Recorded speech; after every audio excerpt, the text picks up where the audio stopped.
Hi ಸ್ನೇಹಿತರೆಲ್ಲರಿಗೂ ನಮಸ್ಕಾರ. ಇವತ್ತು video ಮಾಡ್ತಿರೋ ವಿಚಾರ ಏನಪ್ಪ ಅಂತಂದರೆ, ಈಗೇನು ನಮ್ಮ ನ್ಯೂಸ್ಗಳಲ್ಲಿ ನೋಡ್ತಾ ಇದ್ವಿ, ಪಾಕಿಸ್ತಾನ್ ಮಿಸೈಲ್ಗಳಾಗಿರ್ಬೋದು ಅಥವಾ ಡ್ರೋನ್ಗಳಾಗಿರ್ಬೋದು, ಅವ್ರು ಏನೇ ಅಟ್ಯಾಕ್ ಮಾಡ್ಲಿಕ್ಕೆ ಟ್ರೈ ಮಾಡ್ತಿದ್ರು ನಮ್ಮ ಏರ್ ಬೇಸನ್ನು ತಲುಪೋದಕ್ಕೂ ಮೊದಲೇ ಸೊ ಅವುಗಳೆಲ್ಲ ಉಡಿಸ್ ಮಾಡ್ತಾ ಇದೆ ಒಂದು ಸಿಸ್ಟಮ್ ಅಂತ ನಾವೇನು S-400 ಅಂತ ಏನು ಟಿ ವಿಗಳಲ್ಲಿ ಕೇಳ್ತಾ ಇದ್ವಿ. ಅದರ ಬಗ್ಗೆ ಕಂಪ್ಲೀಟಾಗಿ ಡೀಟೇಲ್ಸ್ ಕೊಡೋದಕ್ಕೋಸ್ಕರ ಅಂತ ಈ ವಿಡಿಯೋನ ಮಾಡ್ತಾ ಇದ್ದೀನಿ. 2021 ನಾನು S-400 ಬಗ್ಗೆ ವಿಡಿಯೋನ ಮಾಡಿ ಯೂಟ್ಯೂಬಲ್ಲಿ ಆಲ್ರೆಡಿ ಅಪ್ಲೋಡ್ ಮಾಡಿದ್ದೇನೆ. ಸೊ ಅದ್ರ ಲಿಂಕನ್ನು ಕೊಟ್ಟಿರ್ತೀನಿ, ಒಂದ್ಸಲ ಚೆಕ್ ಮಾಡ್ಕೊಳ್ಳಿ ನೀವು. ಆ್ಯಂಡ್ ಅದ್ರ ಬಗ್ಗೆ ಇನ್ನು ಸ್ವಲ್ಪ ಅಡಿಷ್ನಲ್ ಆಗಿ ಡೀಟೇಲ್ಸ್ ಕೊಡೋಣ ಅಂತ ಈ ವಿಡಿಯೋನ ಮಾಡ್ತಾ ಇರೋದು. S-400 ಅನ್ನೋದು ಬಂದ್ಬಿಟ್ಟು ಇದು ಒಂದು ಅಡ್ವಾನ್ಸ್ಡ್ ಸಿಸ್ಟಮ್, ಅಂದರೆ ಏರ್ ಡಿಫೆನ್ಸ್ ಸಿಸ್ಟಮ್. ಅಂದರೆ ಬೇರೆ ದೇಶ ಏನಾದರೂ ನಮಗೆ ಅಟ್ಯಾಕ್ ಮಾಡ್ತಾ ಇದೆ ಅಂದಾಗ ಅದನ್ನ ಕೌಂಟರ್ ಅಟ್ಯಾಕ್ ಮಾಡಿ ಆ ಟಾರ್ಗೆಟ್ಗಳನ್ನು ಉಡೀಸ್ ಮಾಡೋದು, ಆಕಾಶದಲ್ಲಿ ಉಡೀಸ್ ಮಾಡಲಿಕ್ಕೆ ಯೂಸ್ ಮಾಡ್ತಕ್ಕಂಥದ್ದು. ಸುಮಾರಷ್ಟು ದೇಶಗಳ ಬಳಿ ಸುಮಾರಷ್ಟು ಈ ಥರ ಏರ್ ಡಿಫೆನ್ಸ್ ಸಿಸ್ಟಮ್ಗಳಿದ್ದಾವೆ. ಯಾವ ದೇಶದಲ್ಲಿ ಯಾವ ಥರ ಏರ್ ಡಿಫೆನ್ಸ್ ಸಿಸ್ಟಮ್ಗಳಿದ್ದಾವೆ ಅಂತ ನಾನು ಜಸ್ಟ್ ಒಂದು ಎಕ್ಸಾಂಪಲ್ ಕೊಟ್ಟು ಹೇಳ್ತೇನೆ ನಿಮಗೆ. ಈಗ ರಷ್ಯಾ ಹತ್ರ S-400, ಈಗ ನಮ್ಮ ಹತ್ರ ಏನಿದೆ ಅಲ್ವಾ S-400 ಟ್ರಯಂಫ್ S-400 ಅಂತ, ಸೊ ಅದು ಅವ್ರ ಹತ್ರ ಇದೆ. ಆ್ಯಂಡ್ 500 ಇನ್ನೂ ಅಡ್ವಾನ್ಸ್ಡ್ ಕೂಡ ಅವ್ರ ಹತ್ರ ಇದೆ. ಆ್ಯಂಡ್ ಇಸ್ರೇಲ್ ಬಳಿ ನೋಡಿದ್ರೆ ಐರನ್ ಡೋಮ್ ಅಂತ ಒಂದು ಇದೆ, ಮತ್ತೊಂದು ಬಂದ್ಬಿಟ್ಟು ಡೇವಿಡ್ ಸ್ಲಿಂಗ್ ಅಂತ ಅದು ಒಂದಿದೆ. USA ಹತ್ರ, ಅಮೆರಿಕ ಹತ್ರ ನೋಡಿದ್ರೆ ಅವ್ರ ಹತ್ರ ಥರ್ಡ್ ಅಂತ ಹೇಳ್ಬಿಟ್ಟು ಒಂದಿದೆ. ಅದಾದಮೇಲೆ MIM 104 ಪೆಟ್ರಿಯೋಟ್ ಅಂತ ಇನ್ನೊಂದಿದೆ. ಆ್ಯಂಡ್ ಚೈನಾ ಹತ್ರ ನಾವು ನೋಡೋದಾದ್ರೆ HQ-9 ಅಂತ ಚೈನಾ ಹತ್ರ ಒಂದಿದೆ. ಈಗ ಪಾಕಿಸ್ತಾನ ಅವರು ಅದನ್ನೇ ಯೂಸ್ ಮಾಡ್ತಾ ಇರೋದು ಏರ್ ಡಿಫೆನ್ಸ್ ಸಿಸ್ಟಮ್. ಅದು ಕಂಪ್ಲೀಟಾಗಿ ಫೇಲ್ಯೂರ್ ಆಗಿದೆ ಅಂತಲೇ ಹೇಳ್ಬೋದು ಅವ್ರ ಏರ್ ಡಿಫೆನ್ಸ್ ಸಿಸ್ಟಮು. ಆ್ಯಂಡ್ ನಮ್ಮ ಇಂಡಿಯಾ ಹತ್ರ ಈಗೇನು S-400 ಈಗ ಪ್ರೆಸೆಂಟು ಫಂಕ್ಷನಿಂಗ್ ಮಾಡ್ತಿದೆಯಲ್ಲ, ಇದಲ್ಲದೆ ಬೇರೆವು ಕೂಡ ಇದ್ದಾವೆ. ಆ್ಯಂಡ್ ಅದು ಬಂದ್ಬಿಟ್ಟು ನಮ್ಮ ಹತ್ರ ಇರೋದು S-400 ಬಿಟ್ಟರೆ ಆಕಾಶ್ ಅಂತ ಹೇಳ್ಬಿಟ್ಟು, ಅದಾದಮೇಲೆ ಬ್ಯಾರಕ್ 8 ಅಂತ ಹೇಳ್ಬಿಟ್ಟು ಇದು ಒಂದು ಏರ್ ಡಿಫೆನ್ಸ್ ಸಿಸ್ಟಮ್. ಇದರ ರೇಂಜ್ ಅನ್ನೋದು ತುಂಬ ಕಡಿಮೆ ಇರುತ್ತೆ ಕಂಪೇರಿಟಿವ್ಲಿ S-400ಗೆ ಕಂಪೇರ್ ಮಾಡಿದಾಗ. ಈ S-400 ಏನಿದೆ ಅಲ್ವಾ ಏರ್ ಡಿಫೆನ್ಸ್ ಸಿಸ್ಟಮ್, ಇದನ್ನು ನಾವು ರಷ್ಯಾ ಕಡೆಯಿಂದ ತಗೊಂಡಿರ್ತಕ್ಕಂಥದ್ದು ಅಂತಲೇ ಹೇಳ್ಬೋದು.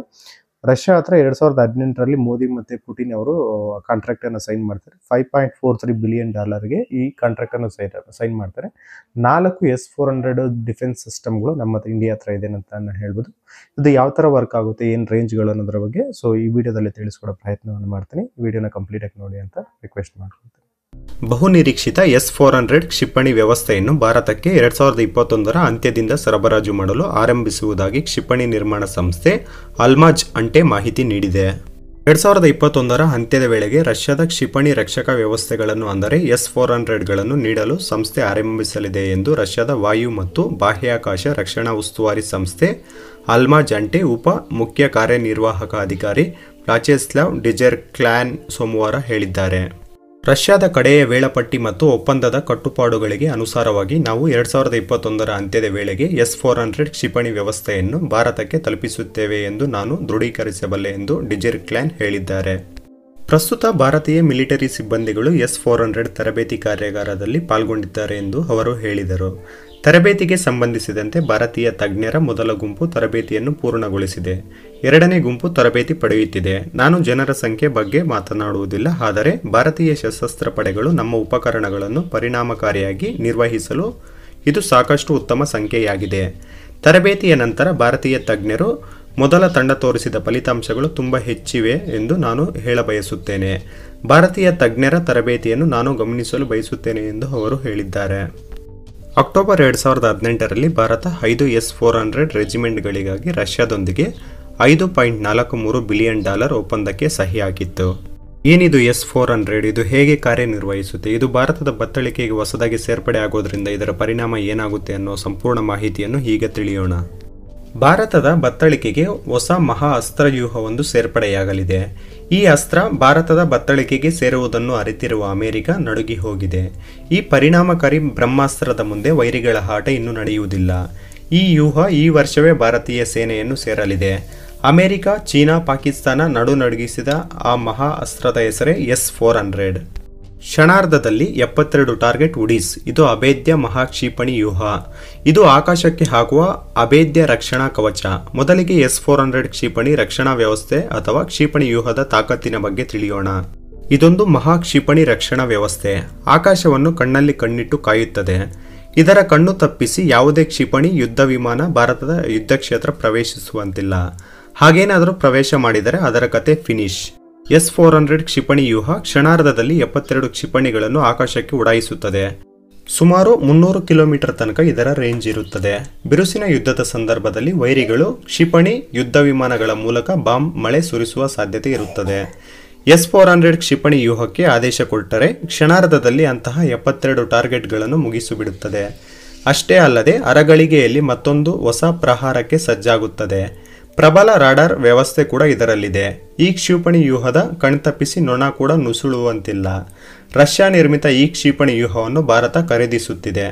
ಗೊತ್ತಿರಲಿ, ಇದು ವಿಶ್ವದ ಬೆಸ್ಟ್ ಮತ್ತು ಟಾಪ್ ಮಿಲಿಟರಿ ವೆಪನ್. ಭಾರತ ಒಟ್ಟು 5 S-400 ಕ್ಷಿಪಣಿ ವ್ಯೂಹವನ್ನು ಖರೀದಿ ಮಾಡುತ್ತಿದೆ. 2 ವ್ಯೂಹ ಪಶ್ಚಿಮ ಗಡಿಯಲ್ಲಿ ಪಾಕಿಸ್ತಾನ ಸೇನೆಗೆ ಅಭಿಮುಖವಾಗಿ ರಹಸ್ಯ ಸ್ಥಳದಲ್ಲಿ ನಿಯೋಜಿಸಲಾಗುವುದು. ಇನ್ನೆರಡು ಚೀನಾಕ್ಕೆ ಎದುರಾಗಿ ಉತ್ತರ ಮತ್ತು ಈಶಾನ್ಯ ಗಡಿಯಲ್ಲಿ ನಿಯೋಜಿಸಲಾಗುವುದು. ಹಾಗಾಗಿ ಪಾಕಿಸ್ತಾನ ಚೀನಾದ ಯಾವುದೇ ಕ್ಷಿಪಣಿ ಯುದ್ಧ ವಿಮಾನ ನಮ್ಮ ವಾಯು ಪ್ರದೇಶಕ್ಕೆ ನುಗ್ಗಿದರೆ ಅವುಗಳ ಕತೆ ಫಿನಿಶ್. ಭಾರತದ ಹೊಸ ಮಿತ್ರ ಅಮೆರಿಕಾಗೆ ಎದೆನಡುಕ ಯಾಕೆ? ಏಕೆಂದರೆ S-400 ಇದು ರಷ್ಯಾ ನಿರ್ಮಿತ ಕ್ಷಿಪಣಿ ವ್ಯೂಹ. ಅಮೆರಿಕಾಗೆ ರಷ್ಯಾ ಶತ್ರು. ಇಷ್ಟೊಂದು ಪ್ರಬಲ ಶಸ್ತ್ರ ಭಾರತದ ಬತ್ತಳಿಕೆಯಲ್ಲಿರುವುದು ಅಮೆರಿಕಾಗೆ ಇಷ್ಟ ಇಲ್ಲ. ಜೊತೆಗೆ ರಷ್ಯಾದ ಜೊತೆ ಭಾರತದ ಸಶಸ್ತ್ರ ವ್ಯವಹಾರವು ಅದಕ್ಕೆ ಬೇಕಾಗಿಲ್ಲ. ಭಾರತ ಸ್ವತಂತ್ರ ವಿದೇಶಾಂಗ ನೀತಿಯನ್ನು ಅನುಸರಿಸುತ್ತದೆ. ತನ್ನ ಸಾರ್ವಭೌಮತ್ವಕ್ಕೆ ಅಡ್ಡಿಯಾದರೆ ಅಮೆರಿಕವನ್ನು ಎದುರು ಹಾಕಿಕೊಳ್ಳಲು ಭಾರತ ಹಿಂದೆ ಮುಂದೆ ನೋಡುವುದಿಲ್ಲ ಎಂಬುದು ಅಮೆರಿಕಾಗೆ ಚೆನ್ನಾಗಿ ತಿಳಿದಿದೆ. ಹಾಗಾಗಿ S-400 ಕ್ಷಿಪಣಿ ವ್ಯೂಹವನ್ನು ಖರೀದಿ ಮಾಡಬೇಡಿ. ನಿಮಗೆ ಅದಕ್ಕಿಂತಲೂ ಬಲಶಾಲಿಯಾಗಿರುವ ಟಾಮ್ ಹಾಕ್ ಕ್ಷಿಪಣಿ ವ್ಯೂಹ ನೀಡುತ್ತೇವೆ ಎಂದು ಭಾರತದೊಂದಿಗೆ ಅಮೆರಿಕ ಚೌಕಾಸಿ ಮಾಡಿತ್ತು. ಆದರೆ ಈ ಚೌಕಾಸಿಗೆ ಭಾರತ ಬಗ್ಗಲಿಲ್ಲ. ಯಾವಾಗ ಭಾರತದೊಟ್ಟಿಗೆ ಚೌಕಾಸಿ ವರ್ಕೌಟ್ ಆಗಲಿಲ್ಲವೋ ಆಗ ಅಮೆರಿಕ ಹೊಸ ತಂತ್ರವೊಂದನ್ನು ರೂಪಿಸಿತ್ತು. ಈಗ S-400 ಕ್ಷಿಪಣಿ ವ್ಯೂಹವನ್ನು ಕೈಬಿಡಿ, ಇಲ್ಲದಿದ್ದರೆ ಭಾರತದ ಮೇಲೆ ನಿರ್ಬಂಧ ಹೇರುತ್ತೇವೆ ಎಂದು ಅಮೆರಿಕ ಧಮಕಿ ಹಾಕಿತ್ತು. ಆ ಧಮಕಿಗೂ ಭಾರತ ಬಗ್ಗಲಿಲ್ಲ. ನಿಮಗಿಂತ ಮೊದಲು ರಷ್ಯಾ ಜೊತೆ ನಮಗೆ ಉತ್ತಮ ರಕ್ಷಣಾ ಬಾಂಧವ್ಯವಿದೆ. ನಿರ್ಬಂಧ ಹೇರುವುದಕ್ಕೆ ನಮ್ಮ ಅಭ್ಯಂತರವಿಲ್ಲ ಎಂದು ಕಠಿಣ ಸಂದೇಶವನ್ನು ಅಮೆರಿಕಾಗೆ ಭಾರತ ರವಾನಿಸಿತ್ತು. ಇದಿಷ್ಟು S-400 ಬಗೆಗಿನ ಮಾಹಿತಿ. ಈ ವಿಡಿಯೋ ನಿಮಗೆ ಇಷ್ಟ ಆದರೆ ಲೈಕ್ ಮಾಡಿ, ನಿಮ್ಮ ಸ್ನೇಹಿತರಿಗೆ ಶೇರ್ ಮಾಡಿ. ಇಂತಹ ಮತ್ತಷ್ಟು ಇಂಟ್ರೆಸ್ಟಿಂಗ್ ವಿಚಾರಗಳನ್ನು ತಿಳಿದುಕೊಳ್ಳಲು ಕ್ರಿಯೇಟಿವ್ ಕೋದಂಡ ಚಾನಲ್ಗೆ ಸಬ್ಸ್ಕ್ರೈಬ್ ಆಗಿ. ನಿಮ್ಮ ಅನಿಸಿಕೆ ಮತ್ತು ಅಭಿಪ್ರಾಯಗಳನ್ನು ಕಾಮೆಂಟ್ ಮೂಲಕ ತಿಳಿಸಿ. ಧನ್ಯವಾದ.